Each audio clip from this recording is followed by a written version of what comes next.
모창 간다는 희망에 동의해요. 네. 그러나 안 갈 가능성이 굉장히 저는 높다고 생각하니까 나의 전망은 희망이지 네. 예상이 아니다. 그러면 눈을 아주 또렷하게 뜨고 네. 정신을 말짱하게 있어야지. 근데 그 희망과 전망을 헷갈리면 안 돼요. 이 대목에서 이제 세 가지가 뭐냐면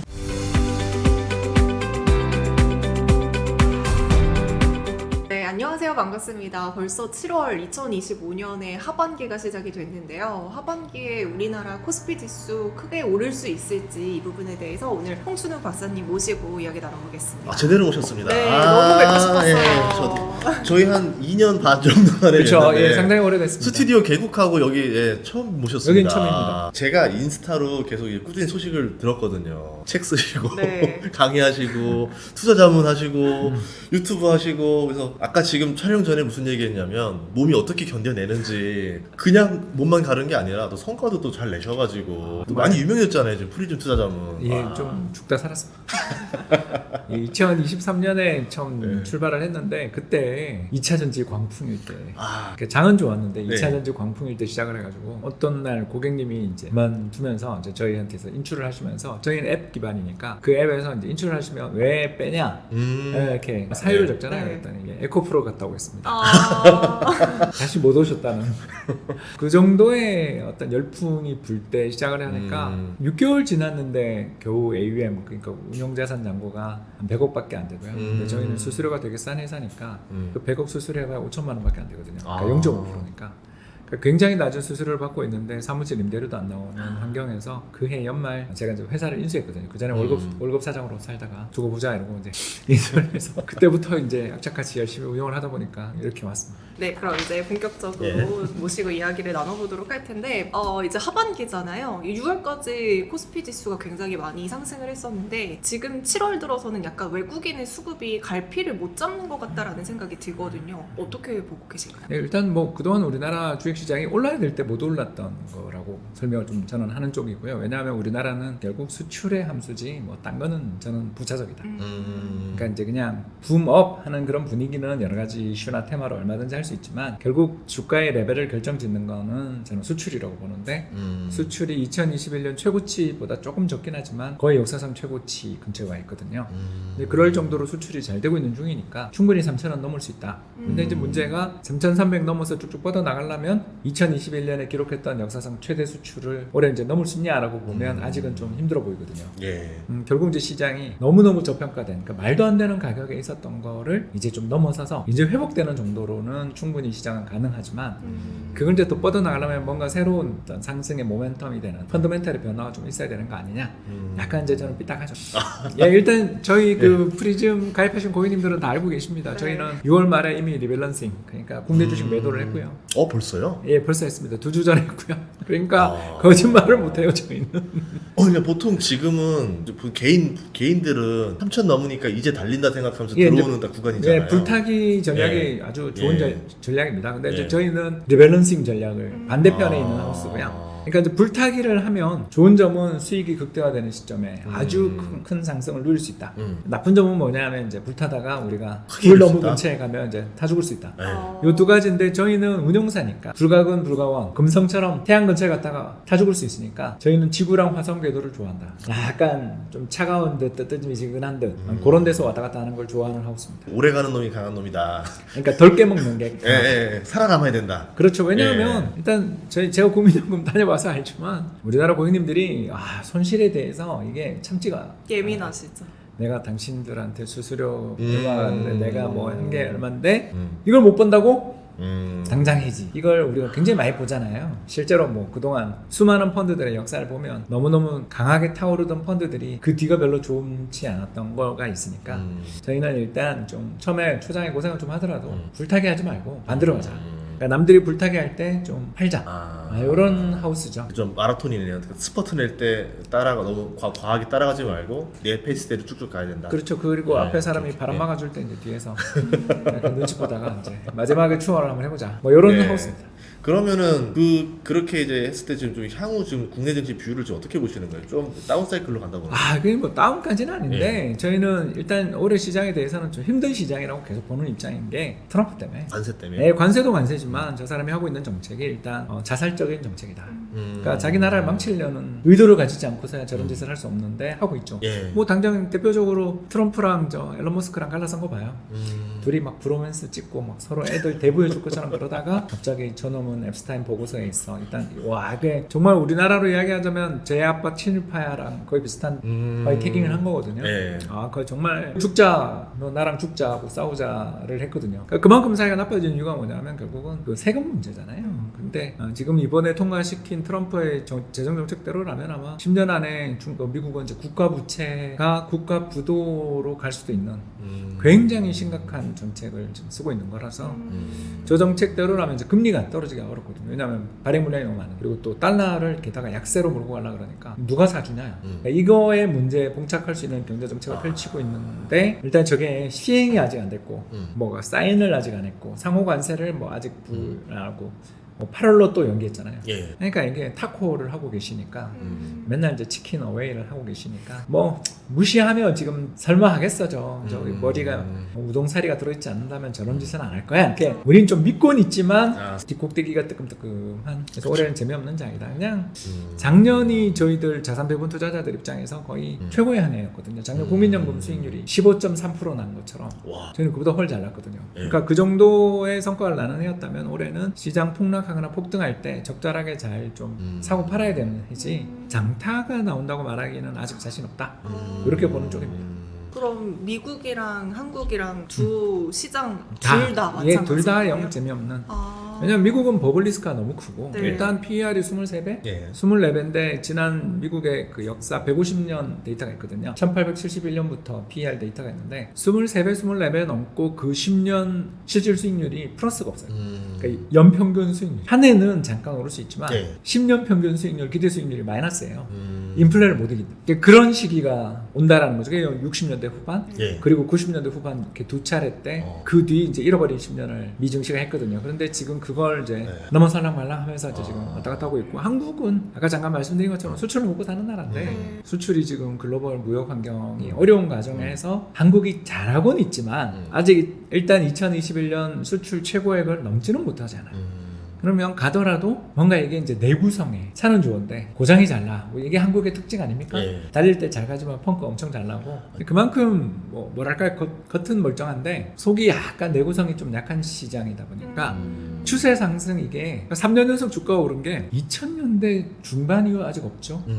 그래서 일단 작년 바닥 쳤다 치고 오르기 시작했으니까 내년까지야 뭐 어떻게든 우리가 긍정적으로 보더라도 그 뒤로 이어지는 뭔가 시원한 한 방이 있어야 믿을 수 있는데 저는 못 믿겠다. 그러면 미국 증시 뭐 기준을 말씀드리면 좀 장기 불황? 뭐 이렇게 보시는 거예요? 좀 재미없는? 그 리스크가 있다. 없진 않다. 그러니까 저평가다 이러면 너무 많이 편한데. 그렇죠. 아, 좀 물리면 어때? 이렇게 저평가할 때 사서 싼 게 없어요, 되지. 지금. 근데 지금은 영. 그래서 뭐 어떤 분들이 뭐 배당주가 어떻고 그러는데 한국 사람들은 배당주 투자할 때 금융종합과세를 꼭 신경 써야 되는데 그걸 잘 모르시는 것 같아서 뭐 월 배당 얼마 받아 산다 그러시는데 건보료는 어떻게 하시려고요? 라는 질문이 바로 딱 나오는. 종합소득세율 49.5% 맞고 하면 이제 네, 그 잘 모르시는 것 같아요. 그러니까 그 소액으로 배당 받을 때 기분이 좋은데 이게 이제 배당으로 먹고 살라 그러면 이게 장난 아닌. 저 그 2019년에 저희 부부 합산해서 건강보험료 6천만 원 냈어요. 그거 내고 나면요. 알죠. 입에서 절로 이 말이 나오거든요. 나라가 나한테 해준 게 뭔데? 맞아요. 진짜 눈이 깜깜해져요. 내가 나라에 낸 돈이 얼만데. 예, 그걸 이제 낸 돈이 억을 넘어가니까 한 해 억이 뭐야 그때는 더 넘어가니까 야 이게 안 되겠구나 하고서 이제 그때 이제 법인 만들고 세무사님이 저한테 해줬던 이야기가 우리나라는요 부자가 노는 꼴을 못 봐요. 세금으로 응징하기 때문에 다들 자기 회사 만들어서 그 회사에서 건강보험료 해결하는 식으로 일을 끝없이 하게 만드는 게 이 나라의 특징이다. 참 재밌더라고. 그래놓고 또 이제 법인이 부동산 산다 그러면 또 못하게 하고. 못하죠. 예, 이제 요새는 부동산 대출도 안 되고. 예. 그러니까 이런 식으로 피해갈 길이 없게 계속 막으니까 세계에서 4번째로 부자들이 탈출하는 나라가 됐죠. 앞으로 계속 되겠죠. 책 쓰셨잖아요. 네. 책 여기 보면 돈의 흐름은 되풀이된다. 되풀이된다라는 의미가 뭐냐면 지금 미국 증시가 이렇게 될 수도 있다라고 말씀하신 거는 이 역사 어딘가에 비슷한 사례가 있기 때문에 말씀하신 예, 거예요. 굉장히 비슷하죠. 지금 예. 90년대 후반이랑 미국이 엄청 비슷하죠. 90년대 후반이면은 그 마이크로소프트 한창 좋은 예, 시기가 예, IT 버블. IT 버블. 예, 그리고 나스닥 100지수 PER 100배. 그게 성립이 되는 시기였었어요. 그렇죠. 그러고 나니까 20년 쉰 거죠. 그리고 이제 2020년인가 돌파했죠, 그걸. 예. 아니 그 딱 10년 전쯤에 이미 일본에서 그런 버블을 그때는 찍고 63배. 갈아줬잖아요. 예, 그거를 보고 나서 그럼 10년 뒤에 미국이 이미 사례가 있는데 또 했죠. 또 그런데도 그리고 그걸 8년 뒤에 전담했다고요? 또 중국이 63배. 아, 중국 상해 종합이 63배였습니다. 그 덕에 저희 같은 사람이 먹고 사는 거죠. 진짜 되풀이 되네요. 그리고 나라마다 다 달라요. 네, 어떻게 달라요? 아니, 그러니까 네, 순환해요. 순환해서 90년 일본, 일본. 2000년 네. 미국, 2008년 중국, 중국. 이런 식으로 돌아가는 거죠. 예, 그러가다가 이제 다 잊어버리고 또 20년 지나서 네. 이번에 2021년 나스닥 100지수 또 PER 한 50배 갔죠. 그 매그니피센트 7 한 50배 갔잖아요. 네. 예, 이제 그런 게 나오는 거죠. 그럼 그 관점에서 본다면 미국은 지금 PR이 높지만 굉장히 우리나라는 되게 저평가되어 있는 상황이잖아요. 네. 그럼 여기서도 기회를 찾아볼 수 있잖아요. 이게 그래서 한국을 좋게 봤는데 네. 책 다 쓰고 나니까 이미 다 올라버려가지고 저도 그때 이제 이 책 쓰면서 네. 좀 긍정적으로 썼어요. 우리나라 음. PBR 0.8배 밑에서는 이건 좀 사야 된다. 음. 실제로 저희 가입한 고객님들은 다 아시는 게 제가 4월 9일 날 한국 주식 샀거든요. 예, 그때가 이제 뭐냐면 뭐 그 미국 나스닥 23% 빠지던 날. 아, 예, 싸웠죠. 예, 네, 예, 그때. 고점 예, 예. 고점 대비 23% 빠진 예. 그 상호관세 예, 하다. 그때. 그러고 이제 타코를 음. 하시면서 이제 도망가시면서 주가가 오르기 시작했는데, 네. 아무튼 그때 당시에 발생했던 이제 주가 폭락 국면에 저는 개인적으로도 샀고 회사도 샀어요. 그러니까 저는 뭐 이거는 이제 증거가 있죠. 이렇게 좋게 봤는데 네. 3,000을 딱 넘으니까 역시 이제 싸지는 않은. 그러니까 이제 비싸다도 아니지만 싸지는 않은 예. PER 10배에 PBR 1배니까 적정 가치. 여기서 이제 더 오르려면 모멘텀이 필요하거나 펀더멘탈의 개선이 있거나 제도의 개선이 필요해. 근데 난 제도 따위는 믿지 않아. 한국은 제도가 바뀌는 나라가 아니야. 나는 이렇게 생각하니까. 예. 굉장히 시니컬하잖아요. 그래서 지금까지 잘 먹고 살고 있잖아요. 저는 순진하지 않아요, 여러분. 예, 저는 문재인 대통령한테도 그리고 박근혜 대통령 때도 했기 때문에 그때 다 현역으로 제가 되게 괜찮은 높은 자리에 있었잖아요. 그런 사람 입장에서 우리나라는 정권이 바뀌고 경제 할 때마다 늘 주식시장을 올려주겠다 그래요. 지난 정부 밸류업도 그랬고요. 박근혜 정부 때도 돌이켜 생각해보시면 창조 혁신 경제 하겠다고 그러면서 그쵸, 그쵸. 배당 분리관세 해주고 막 그랬고요. 문재인 대통령 때 기억나세요? 혹시 KLX 300 지수 만들어서 코스닥 막 부양해주겠다고. 예. 네, 지나고 생각하니까 그냥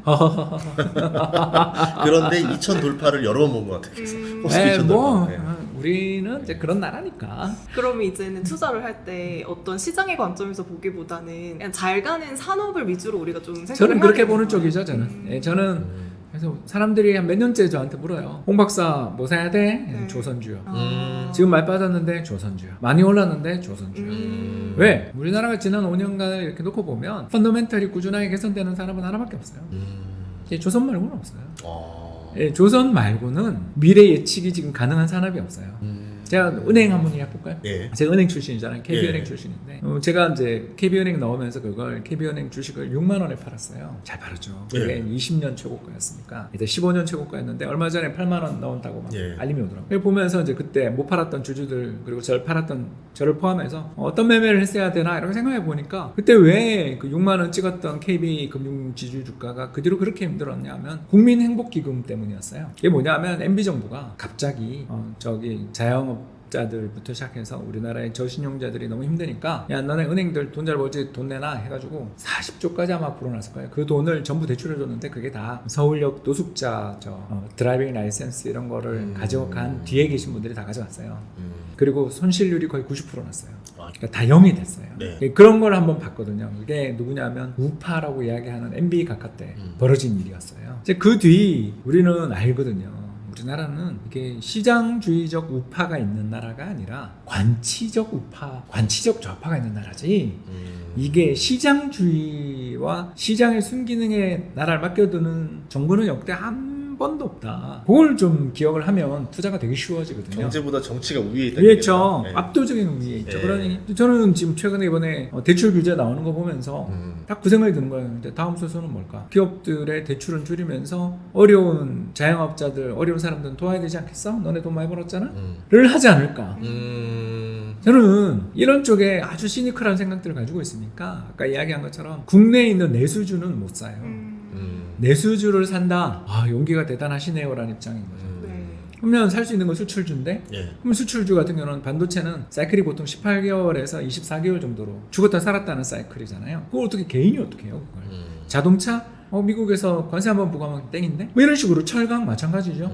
석유화학 중국이 올라오는데 화장품 어떤 브랜드가 잘 될 줄 알고 예측이 불가능하다. 예, 이게 우리나라의 특징이고 그나마 예측이 가능한 산업이라는 게 결국은 미국이 안 하는 그리고 중국하고 한국밖에 없으니까 뭐 관세 전쟁에서 피해 볼 일 없는 그러면서 산업 사이클이 한 35년짜리 이런 걸 찾으면 남아 있는 게 그 조선밖에 없는 거죠. 그래서 우리나라에서 매크로 이코노미스트들은 조선주 되게 좋아해요.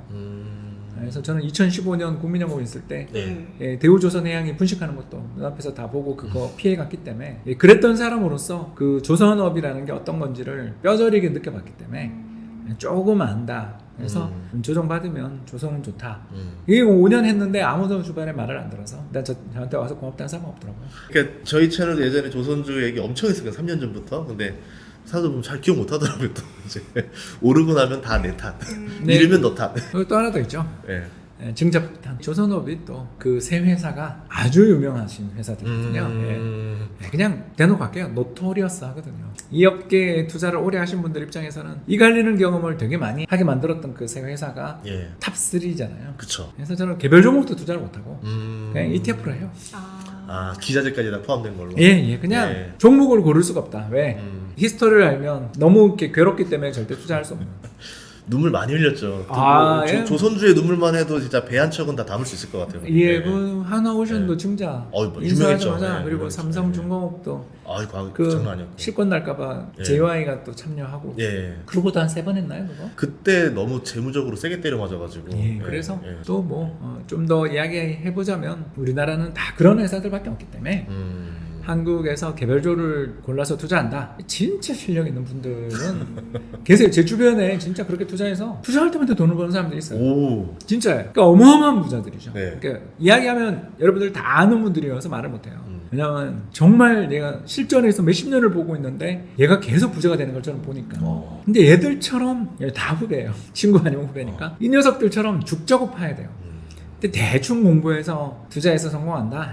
한국은행 ETF 하는 게 최고예요. 조선 ETF를 사야겠네요. 그러니까 조선 ETF 조정 많이 받고 있잖아요. 네. 얼마나 땡큐해요. 진짜 5년 뒤에 다시 한번 불러주십시오. 그 전에 불러주세요. 그 전에 무시했죠. 그러니까 저기 5년 뒤에는 소고기를 구우면서. 그 전에는 제가 이제 취업 그거 할 때 신청서 같이 이런 거 이력서 들고 가고. 근데 이번 주에 또 그 삼성전자 실적 발표 되잖아요. 네네. 그러면 이제 반도체에 대한 사람들의 궁금증도 있을 것 같은데 반도체 섹터는 좀 어떻게 보시나요? 굉장히 저는 부정적이죠. 네, 그러니까 개인이 투자하기에 최악의 섹터, worst of worst 섹터. 아, 반도체 전체가요? 네, 다. HBM 쪽도. 아니 뭐 그 산업은 네. 개인이 투자하는 거는 정말 그 기름을 쥐고 불 근처에 가는 거랑 비슷하다. 그러니까 돈 들고 죽으러 가는 거다. 그 네. 덱시온 그 3배 한번 주가 차트 한번 나중에 꼭 보여주죠. 이번에 이 불장에 주가 어떻게 됐나? 그러니까 레버리지가 어마어마하게 높은 산업이거든요. 왜냐면 이게 재무 레버리지도 높은데다 영업 레버리지가 높아요. 예. 그런 산업인데 우리는 또 그걸 레버리지를 투자를 하잖아요. 예. 너무 고통스럽죠. 이게 두 번째 또 문제가 뭐냐면 네. 잘하는 회사가 계속 잘하지 않아요. 옛날에는 히다치가 최고였고요. 예. 그다음 마이크론이 최고였고요. 삼성전자가 최고였는데 이제는 SK 하이닉스예요. 다음엔 어디죠? 모른단 말이에요. 그거 어떻게 알아요? 그 안에 계신 분들도 모르더라고요. 시간 다 지난 다음에 SK 하이닉스가 짱이야라는 사람은 제가 정말 많이 봤는데 이 업계에 제가 32년 있었잖아요. 그리고 저처럼 책 많이 읽은 사람 없잖아요. 근데 누구도 3년 전, 4년 전에 SK 하이닉스 사야 되고 삼성전자는 이제 끝났어라고 이야기하는데 한 명도 못 봤는데 그 사람들의 미래 전망을 어떻게 믿어요? 아주 단순해요. 네. 그냥 그런 산업은 투자할 필요가 없어요. 그냥 인덱스로 가져가야지.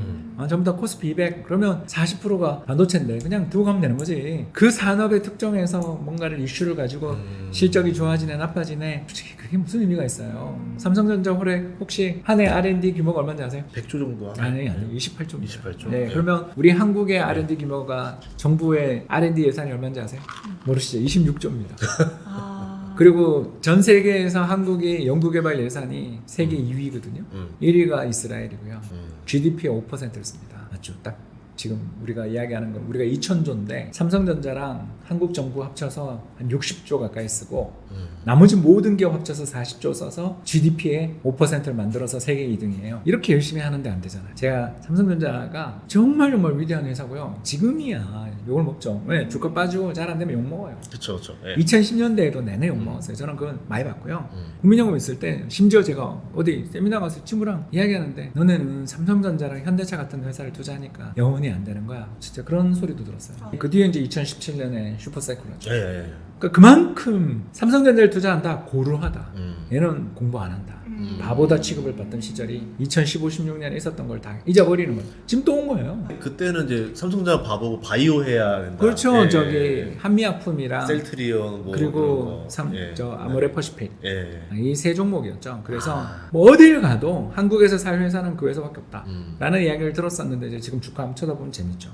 그러니까 저희가 드리고 싶은 이야기는 한국은 그 산업 자체, 경제 자체가 네. 시크릿컬스, 굉장히 경기가 변동하고 그리고 죽었다 살았다 삼양라면이 저렇게 되는 거 봐요. 그러니까 우리는 고여있는 물이 아니고 굉장히 혁신적인 경제인데 문제는 그 업계에 계시는 분들도 모르더라. 그러면 뭐하러 개별 종목 투자를 하는데 그렇게 애를 쓰냐라는 거죠. 운인데 성공하면 운이에요. 그렇죠. 예. 저는 솔직히 그렇게 생각하거든요. 예. 제가 2차 전지 섹터 그때 한참 방송 다니면서 엄청나게 욕을 먹었던 스토리가 뭐냐면 그렇게 셀트리온 죄송합니다. 에코프로가 좋고 금양이 좋으시면 CATL은 왜 안 사세요?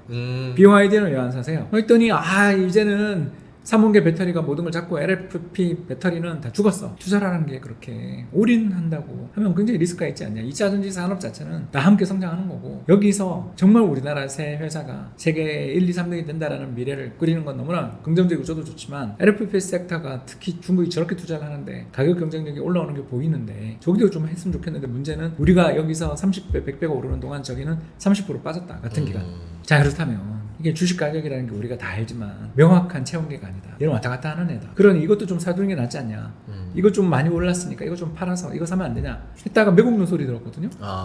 우리 기억나시잖아요. 알죠. 그때 그랬던 CATL이 이번에 홍콩에서 증자하는데 50억 불, 60억 불이 모이잖아요. 와. 왜냐면 세계는 얘들이 잡았다고. 우리 이런 거 보면 느껴지잖아요. 우리는 죄송합니다. 아무도 몰라요. 특히 경기는 모르겠는데 경기야. 모두가 관찰할 수 있는 동일한 출발점에서 시작되는 부분들이 많으니까 괜찮은데 개별 종목단 산업단에 들어가게 되면 전망이 아니라 기대의 영역이 너무 많다. 그리고 그 중에서 아까 SK 하이닉스랑 삼성전자 이야기했지만 어디가 이길지는 아무도 모르는 게임인데 왜 우리는 거기다 인생을 거냐는 거죠. 그냥 제가 이 책에서 하고 싶은 이야기가 뭐냐면 이게 좀 적당히 자산을 우리가 뭐 10억이 있다 100억이 있다 그러면 뭐 좀 더 자세하게 분산해야 되겠지만 1억 정도 있는 우리 중산층이 금융자산 1억 있으면 굉장히 큰 돈인데 1억 있으면 그걸 한 종목에 그냥 넣지 말고 한 3개나 4개 정도 나눠가지고 절반 정도는 국내 자산 절반 정도는 해외 자산에 투자하고 있다가 요런 징후가 보일 때 우리 아까 뭐 에코프로 이야기도 했잖아요. 그런 것처럼 우리가 세계를 지배하고 국뽕 채널들이 잘 될 때 K-팝 데몬 헌터 같은 이런 걸 보면 이제 국뽕은 차오르는데 근데 그런 거 말고 전 세계인이 한국을 찬양한다 같은 소리들이 들릴 때 한국 시장이 세계 최고다 그러면 좀 빼자 빼서 달러로도 좀 가고 금으로도 좀 가고 그러다가 또 반대로 한국 같은 나라는 끝났고 이 나라는 망해야 마땅하고 피크아웃 코리아 같은 이상한 책들이 나오고 그럴 때 감사합니다 그러고 사면 되는 거예요. 네, 우리는 굉장히 잘하는 나라잖아. 또 아까도 이야기했지만 2차 전지 산업 보면 한국하고 중국밖에 없어요. 파나소닉이 이제 보지도 않아요 랭킹이. 그렇죠. 세계 1위였는데 점점 내려가서 보지도 않아요. 한국 기업하고 중국밖에 없어요. 그런데 그런 산업이 더럽게 많잖아요. 그만큼 우리가 악착같이 이 조그만 나라가 잘한단 말이에요. 연구개발 예산 GDP 5%씩 쓰는 나라가 우리 말고 이스라엘 말고 없다고요. 이렇게 잘하니 박살날 때는 좀 쳐다보고 반대로 우리가 최고야 세계 최고야 그러면 감사합니다 그동안 많이 먹었고요 이제 금이랑 달러도 싸 보입니다. 좀 이렇게 약간씩 왔다 갔다 하는 그러니까 여우 같은 투자자가 좀 돼야 되는 거지. 그냥 무식하게 머리부터 들이받고 멧돼지 같은 투자자가 되면 나중에 다 고기밖에 없는 우리는 남을 위해 좋은 일을 하게 되는 시장이다. 그런 이야기를 하고 싶은 거죠. 예전에 우리나라 2002년 월드컵 4강 갈 때 우승한다고 이제 베팅한 사람이 꽤 있었을 거예요 그때. 어느 팀이 우승할까요 해서 팀을 맞추지 말고 그냥 적당히 우승할 것 같은 센 나라들 한 3-4개 정도 묶은 ETF에 투자해라. 이게 참 좋잖아요. 우리가 예. 우리나라의 그 저를 포함한 전문가 집단들을 믿자. 작년 가을에 그 폴리마켓에서 트럼프가 한 번도 진 적 없잖아요. 예. 근데 우리나라에서는 어딜 가서 뭐 컨퍼런스를 가든 뭘 이야기해도 트럼프가 된다는 사람이 없는 거예요. 아 그랬어요? 그러다가 심지어 어디 네. 뭐 케이블 TV였는데 아주 이제 큰 채널이었는데 작년 이제 11월에 선거 끝나고 갔더니 홍 박사님 어떻게 맞추셨어요 하는 프로를 또 찍었어요. 그래서 이건 저기 그 한국 사람들 말만 안 들으면 된다. 이제 그러고 난 다음에 이제 끊겼는데 저를 포함해서 솔직하게 얘기하자는 거죠. 우리 한국에서 이러고 있는 사람들은 이류다. 진짜 프로들은 여기 안 있고 다 홍콩이나 싱가포르나 뉴욕에 있지. 한국에서 여기서 찍고 있는 사람들의 입장에서 아주 아까 제가 얘기했잖아요. 정말 난 얘는 투자 실패하는 걸 본 적이 없어 싶을 정도로 잘하는 애들이 몇 명 있다고요. 걔는 방송 안 나오잖아. 안 하죠. 왜? 남이 자기가 부자라는 걸 아는 게 싫어. 성격이 다 그런 거예요? 왜 그런 거예요? 그러니까 저 제 주변도 똑같이 그래서 그래요. 뭔가. 좀 나와달라는데 안 나와줘. 그러니까 내 채널도 흥하게 만들려고 말이야. 서씨 정씨 그러면 안 돼. 김씨도 있다. 이놈의 자식들. 공통점 안 나온다. 안 나와요. 숨어 있다. 예, 예, 진짜 안 나온다. 안 나와요. 그리고 뭔가를 얼마나 열심히 하는지 맨날 그렇게 운동할 시간이 있으면서 술 먹자는 자리는 잘 안 나와요. 어쨌든 이제 박사님의 이야기를 좀 종합해 보면은 지금 막 코스피가 오르면서 뭐 5천 간다 이런 얘기 되게 많이 나오잖아요. 갈 수 있죠. 이런 시기일수록 조금 더 조심하고 포트폴리오를 잘 조정하는 게 중요할 것 그렇죠. 같은데. 저는 5천 간다는 희망에 동의해요. 네. 한 3가지 정도만 이루어지면 간다고 생각해요. 그러나 안 갈 가능성이 굉장히 저는 높다고 생각하니까 내가 틀릴 수 있는 나의 전망은 희망이지 네. 예상이 아니다. 그러면 눈을 아주 또렷하게 뜨고 네. 정신을 말짱하게 있어야지. 어디 그 희망과 전망을 헷갈리면 안 돼요. 이 대목에서 이제 3가지가 뭐냐면 첫 번째는 당연한 이야기지만 세계 경제가 좋아지는 거고요. 이거는 뭐 무조건 다 동의하실 거고. 두 번째에 대해서 조금 이야기를 하자면 우리나라에서 적대적 M&A가 이루어져야 돼요. 그러니까 고려아연이랑 영풍 보세요. 예. 안 돼요. 누가 솔직히 돈도 많고 표도 이긴 것 같은데도 안 돼. 예. 왜? 우리나라는 경영권을 방어하는 쪽이 너무너무 유리하게 돼 있고 예전에도 뭐 뺏길 뻔하니까 소버린 사태 때도 다 보호해주고 했잖아요. 보호해주고 예. 또 미도파 때도 그랬고 예. 한진칼 때도 그렇고 산업은행이 증자해줬잖아요. 우리나라 역대 정부가 재벌 편이 아닌 정부가 없어요. 그래서 이렇게 적대적 M&A가 한번 나서 옛날 미국의 그 나비스코처럼 슬림이라는 담배 만든 그 회사인데요. 그리고 여러 가지 이제 오레오 쿠키 만드는 그 회사. 예. 어마어마한 현금을 만들어내는 기계죠. 그 회사가 주가가 엄청 저평가되어 있으니까 KKR이라는 세계 3대 사모펀드가 와서 샀어요. 그러고 난 다음에 이제 그 회사에 구조조정을 해서 그 안에서 이제 귀족처럼 살고 있었던 수많은 보드 멤버들 다 자르고 엄청나게 구조조정해서 팔거나 자기가 경영을 하는 그런 식으로 해서 기업의 가치를 엄청 높이는 일이 있었죠. 그래서 그 책이 문 앞에 야만인. 아주 안락한 의자에 앉아서 시가를 피고 있었던 그 아저씨들한테 문 앞에서 바바리안들이 야만인들이 문을 열고 들어오면서 도끼를 꽂은 거죠. 그러니까 그런 사건들을 겪은 다음부터 미국도 변하기 시작한 거거든요. 자본을 어떻게 하면 효율적으로 할 것인가, 주주들을 이렇게 화나게 해도 될 것인가, 또는 뭐 여러 가지 그런 것들에 대한 게 필요한데 우리나라 아직 하나도 없죠. 두 번째가 뭐냐면 상속세 바뀌는 게 저는 정말 중요하다. 지금 DJ 정부 때 만들어 놓은 상속세율이 그대로 유지되고 있어요. 30억 넘으면 50%잖아요. 예. 근데 그동안 25년이 지나는 동안 인플레이션이 거의 한 2배, 3배가 났는데도 우리는 상속세율에 대한 하한을 변경하지 않아요. 그래서 이제 우리나라는 세계에서 4번째로 백만장자 유출이 많은 나라가 됐고 제 고객들도 해외에 엄청 많이 살거든요. 이런 나라가 되고 있는 거죠. 그러니 점점 국내에서 해외로 돈이 빠져나가는데 시장이 잘 될 수도 없고 더 나가서 PBR 0.1배, 0.01배를 만들면 상속할 때 상속세 안 내도 되니까 얼마나 좋아요. 물산 모직 합병 다 봤잖아요. 예. SK, D&D 우리 다 봤단 말이에요. 우리는 수많은 재벌 기업들이 자회사를 만들어서 거기다가 아들들 지분 다 몰아넣고 거기다 하고 막 하다가 자사주의 마법을 쓰든 아니면 합병을 시키든 뭐 아니면 상장을 시키든 해서 뚱땅 해결. 상속세 안 내고 끝. 모두 행복했어요. 주주들만 더블 카운팅 되면서 똑같은 회사 2개로 쪼개져가지고 상장 시가총액만 늘어나서 밸류에이션 피해보고 이제 이런 일만 계속 가는 나라잖아요. 그러니까 이런 일들을 막아야 되는데 되겠어요? 저는 일단 정치인들의 말을 믿지 않아요. 왜? 뒤통수를 하도 얼얼하게 많이 맞아가지고요. MB 각하 때부터 지금까지 너무너무 많이 맞아서 여기 피멍이 묻혀 있어서 저는 그냥 편하게 이야기하자면 액션을 보겠다. 판례를 보겠다. 그리고 정부가 그때 정말 개입하는지를 공정한 관리자로서 공정한 심판으로서 시장에 기능을 하는지를 보고 그때 5천을 이야기하겠다. 일단 그런 거 하나 없이 5천 갈 수는 있지만 그 다음이 다시 0.8배 되면 어떡하냐 이거죠. 지금 이제 0.8배가 매년 축적되는 자기 자본 때문에 0.8배가 나중에 이제 3천 되는 날이 오겠지만 그게 무슨 의미가 있냐는 거죠. 올라가서 유지가 돼야지. 계단식으로 상승해야지. 한번 올라갔다가 돌아오면 전 중국 증시 되는 거예요. 중국도 6천 한번 밟고 그쵸 그쵸. 그러고 살잖아요. 예. 그럼 저게 뭡니까? 한번 갔다 왔다는 게 그게 무슨 의미야? 거기 물린 사람 천지인데. 그렇죠. 네, 시장이 더욱더 파괴되는 거지. 네, 그런 나라 만들지 말자.